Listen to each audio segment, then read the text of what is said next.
Assalamualaikum warahmatullahi wabarakatuh, teman pecinta sejarah. Bertemu lagi dengan saya Anissa Misani di program audiobook. Dan masih di buku yang kedua, yaitu 60 Sirah Sahabat Rasulullah SAW. Hari ini kita masuk ke sahabat yang ke-43, yaitu Habib bin Zaid, simbol pengorbanan dan cinta. Teman pecinta sejarah, selamat menyimak. Pada peristiwa Baiat Aqobah kedua yang beberapa kali telah saya sebutkan, 70 laki-laki dan 2 wanita dari Madinah berjanji setia kepada Rasulullah. Habib bin Zaid dan ayahnya, yaitu Zaid bin Asim, termasuk di antara 70 laki-laki itu. Sedangkan ibunya, Nusaibah binti Ka'ab, dan bibinya adalah 2 wanita itu. Jadi, Habib adalah seorang mukmin sejati. Keimanan telah mendarah daging pada dirinya. Semenjak Nabi hijrah ke Madinah, ia tidak pernah absen dari satu peperangan pun dan tidak pernah menolak tugas yang diberikan. Pada suatu ketika di selatan Jazirah Arab muncul dua pembohong besar yang mengaku sebagai nabi dan mengajak pada kesesatan. Satu orang di San'a, yaitu Aswad bin Ka'ab al-Ansi, dan satunya lagi di Yamamah, yaitu Musailamah al-Kazzab. Keduanya menghasut para pengikutnya untuk memusuhi mereka yang masih beriman kepada Muhammad sebagai Rasul dan untuk memusuhi para utusan Muhammad SAW yang datang ke tempat mereka. Lebih celaka lagi, mereka melecehkan kenabian dan membenarkan kerusakan dan kesesatan di muka bumi. Pada suatu hari, Rasulullah didatangi seorang utusan Musailamah dengan membawa sepucuk surat yang berisi, "Dari Musailamah, utusan Allah, kepada Muhammad, utusan Allah. Salam sejahtera untukmu. Saya telah diangkat menjadi serikatmu dalam urusan kenabian. Karena itu, kami berhak memiliki separuh wilayah dan orang-orang Quraisy berhak memiliki separuh wilayah. Akan tetapi, orang-orang Quraisy melampaui batas." Rasulullah memanggil satu dari para sahabat yang bisa menulis, lalu mendiktekan jawabannya. "Bismillahirrahmanirrahim. Dari Muhammad Rasulullah kepada Musailamah al-Kazzab, si pembohong. Salam sejahtera bagi orang yang mau mengikuti petunjuk. Sesungguhnya bumi ini milik Allah, diwariskan kepada siapa yang dikehendaki, dan akhir kesudahan berada di pihak orang-orang yang bertakwa." Kata-kata Rasulullah SAW bagai cahaya pagi yang membuka aib si pembohong dari Bani Hanifah. Ia telah keliru ketika menganggap kenabian seperti kerajaan, hingga menuntut separuh wilayah kekuasaan dan separuh jumlah penduduk. Jawaban Rasulullah SAW itu dibawa oleh utusan Musailamah dan diberikan kepada Musailamah.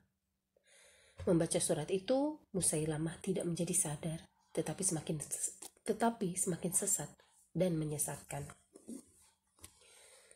Sang pembohong itu masih menyebarkan kebohongan dan kepalsuannya. Gangguan dan hasutan terhadap orang-orang beriman kian meningkat. Maka, Rasulullah bermaksud mengirimkan surat peringatan agar kebodohan itu dihentikan. Habib bin Zaid terpilih sebagai pengantar surat itu kepada Musailamah. Habib sangat gembira menerima tugas itu. Ia berharap Musailamah sadar, sehingga secara otomatis ia mendapat pahala besar karena turut andil menyadarkan Musailamah. Habib tiba di tempat tujuan. Ia sampaikan surat itu kepada Musailamah. Musailamah membaca dengan cermat. Namun, ia tidak bisa menangkap cahaya hidayah yang terpancar dari surat itu, sehingga ia semakin terlelap dalam kesesatan dan kepalsuannya. Karena Musailamah tidak lebih dari seorang pembohong besar dan penipu ulung, maka sifat yang dimiliki hanyalah sifat sang pembohong dan penipu. Ia sama sekali tidak menghormati etika yang berlaku. Tanpa rasa malu, ia membunuh utusan pengantar surat. Padahal, membunuh utusan adalah tindakan tercela bagi bangsa Arab saat itu. Sudah banyak pelajaran tentang kepahlawanan yang disuguhkan Islam. Dan kali ini, Islam ingin menambahkan satu judul lagi, Habib bin Zaid. Dialah teman sekaligus guru kita, agar benar-benar dihayati oleh seluruh manusia. Musailamah, sang pembohong itu mengumpulkan kaumnya pada hari yang telah ditentukan. Ia hadirkan utusan Rasulullah, Habib bin Zaid, yang penuh bekas siksaan para algojonya. Dengan siksaan itu, mereka berharap Zaid mengubah pendiriannya. Menurut penilaian Musailamah, Habib sudah takluk dan tidak akan menolak jika diminta untuk mengakui kenabiannya di depan banyak orang. Dengan demikian, seakan-akan itu adalah mukjizat yang diberikan kepadanya, dan kaumnya yang selama ini ditipunya akan semakin tertipu. Musailamah bertanya kepada Habib, "Apakah kamu bersaksi bahwa Muhammad itu utusan Allah?" Habib menjawab, "Ya, aku bersaksi bahwa Muhammad itu utusan Allah." Wajah Musailamah langsung pucat. Musailamah kembali bertanya, "Apakah kamu juga bersaksi bahwa aku adalah utusan Allah?" Dengan mencibir, Habib menjawab, "Aku tidak mendengar." Wajah Musailamah semakin merah padam. Rencana busuknya gagal total. Siksaan yang begitu berat tidak membantu. Semula ia bermaksud mempertontonkan mukjizat palsu di depan umum, namun ia malah mendapatkan tamparan keras yang membuatnya terjerembab dalam kubangan lumpur. Musailamah marah besar, seperti banteng terluka. Ia perintahkan algojonya untuk membunuh Habib. Tubuh Habib dicincang sepotong demi sepotong, namun bibir Habib tidak pernah lepas dari ucapan La ilaha illallah Muhammadur Rasulullah. Seandainya waktu itu Habib menyelamatkan dirinya dengan berpura-pura mengikuti keinginan Musailamah dengan tetap memantapkan keimanan dalam dadanya, itu sama sekali tidak mengurangi kualitas keimanannya dan tidak mengotori keislamannya. Akan tetapi, Habib adalah laki-laki yang ikut dalam baiat Aqobah bersama ayah, ibu, saudara, dan bibinya. Sejak saat itu, ia sudah mengemban tanggung jawab baiat dan keimanan secara sempurna, tanpa memikirkan nasib diri dan nyawanya. Baginya, kesempatan ini adalah kesempatan terbaik untuk mencapai puncak tertinggi dari kehidupannya. Ia ingin merasakan nikmatnya ketegaran, kepahlawanan, pengorbanan, dan kesyahidan dalam mempertahankan kebenaran. Sebuah kemenangan yang lebih indah dari semua kemenangan duniawi. Berita kesyahidan Habib akhirnya sampai kepada Rasulullah. Beliau berusaha tabah menghadapi takdir Allah ini. Beliau telah melihat nasib sang pembohong itu, bahkan melihat tempat kematiannya. Adapun Nusaibah binti Ka'ab, ibunda Habib, ketika mendengar berita kematian anaknya, menahan kemarahan cukup lama, lalu bersumpah menuntut balas.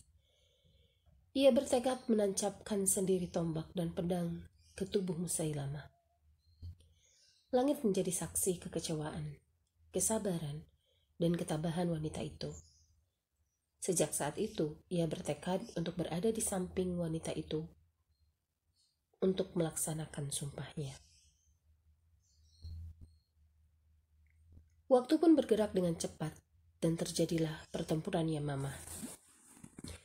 Khalifah Abu Bakar menyiapkan pasukan besar yang akan dikirim ke Yamamah. Nusaibah terlihat ikut dalam pasukan itu. Kemudian ikut terjun di medan perang. Pedang di tangan kanannya dan tombak di tangan kirinya. Sedangkan bibirnya selalu meneriakkan, "Di mana musuh Allah Musailamah?" Tatkala Musailamah terbunuh dan pengikutnya berguguran bagai daun kering berjatuhan dari pepohonan, di sisi lain bendera Islam makin berkibar tinggi. Nusaibah yang badannya penuh luka sabetan pedang dan tombak berdiri tegak di sana. Ia mengingat wajah anaknya tercinta. Ia seakan melihatnya memenuhi semua ruang dan waktu.